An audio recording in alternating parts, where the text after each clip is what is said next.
কবি মনে করতেন বিশ্ববিদ্যালয়ের মূল কাজ বিদ্যার উদ্ভাবন ও প্রসার ঘটানো, বিশ্বকে বাংলার শিক্ষা সংস্কৃতির সঙ্গে মেলবন্ধন ঘটাতে 1921-এ বিশ্বভারতী বিশ্ববিদ্যালয় প্রতিষ্ঠা করেন।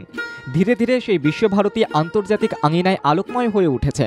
1951 কেন্দ্রীয় বিশ্ববিদ্যালয়ের মর্যাদা পায়, আর 23-এ বিশ্ববিদ্যালয়ের স্বপ্নের বিশ্বভারতীর মুকুটে যুক্ত হয় ঐতিহ্যের পালক। ওয়ার্ল্ড হেরিটেজের সম্মান পায় বিশ্বভারতী। এবার সেই বিশ্বভারতীর উপাচার্য পদে বসলেন বিনয় কুমার সোরেন।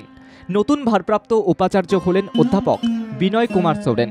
এই প্রথম কোনো আদিবাসী সম্প্রদায়ের প্রতিনিধি এই পদে আসীন হলেন।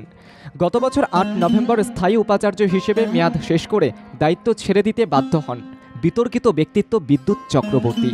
এখন ঐতিহ্যবাহী প্রতিষ্ঠান পরিচালনা ও প্রশাসনিক সিদ্ধান্ত গ্রহণের দায় পড়ল বিনয় কুমার সোরেনের হাতে। যেহেতু ইউনেস্কোর একটা ওয়ার্ল্ড হেরিটেজ সাইট হয়ে গেছে, সেইটা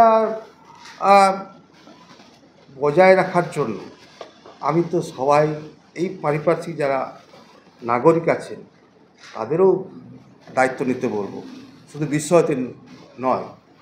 আর বিশ্বভারতী তো অ্যাজ পার ইউনেস্কো গাইডলাইন সেই অনুযায়ী তো তারা কাজ করবে। বিদ্যুৎ চক্রবর্তীর আমলে বিশ্বভারতীতে নানা বিতর্ক তৈরি হয়। তিনি আসলে শিক্ষায় গৈরিকীকরণ ও বিজেপির দলতন্ত্র কায়েম করতে চান বলেও অভিযোগ ওঠে।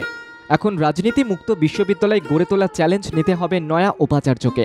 2018 সালে বিদ্যুৎ চক্রবর্তী স্থায়ী উপাচার্য হিসেবে নিযুক্ত হন। তার 5 বছরের কার্যকালে বিশ্বভারতীকে কেন্দ্র করে রাজ্য কেন্দ্র সংঘাত তীব্র হয়ে ওঠে।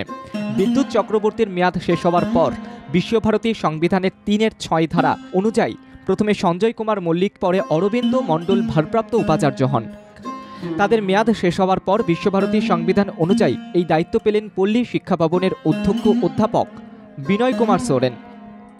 ইতিমধ্যে এই বিষয়ে বিশ্বভারতীর ভারপ্রাপ্ত কর্মসচিব অশোক মাহাতো একটি নোটিশ জারি করেছেন। এই প্রথম রবীন্দ্রনাথ ঠাকুরের প্রতিষ্ঠিত বিশ্বভারতীতে আদিবাসী সম্প্রদায়ের একজন ব্যক্তি উপাচার্যের পদে আসীন হওয়ায় নতুন চর্চার সূচনা হয়েছে। গুরুদেব রবীন্দ্রনাথ ঠাকুরের আদিবাসী ও সাঁওতাল জনজাতির উন্নয়নে বিশেষ আগ্রহ ছিল। তিনি বালিপাড়া ও পিয়ারসান পল্লীর মতো আদিবাসী গ্রাম প্রতিষ্ঠায় উল্লেখযোগ্য ভূমিকাও পালন করেছিলেন। আজ সেই গুরুদেবের প্রতিষ্ঠিত বিশ্ববিদ্যালয়ে আদিবাসী সম্প্রদায়ের একজন অধ্যাপক উপাচার্যের পদে আসীন হয়েছেন, যা একটি ঐতিহাসিক মুহূর্ত বলে আশ্রমিকেরাও মনে করছেন। সৌতিক চক্রবর্তীর রিপোর্ট, বাংলা জাগো।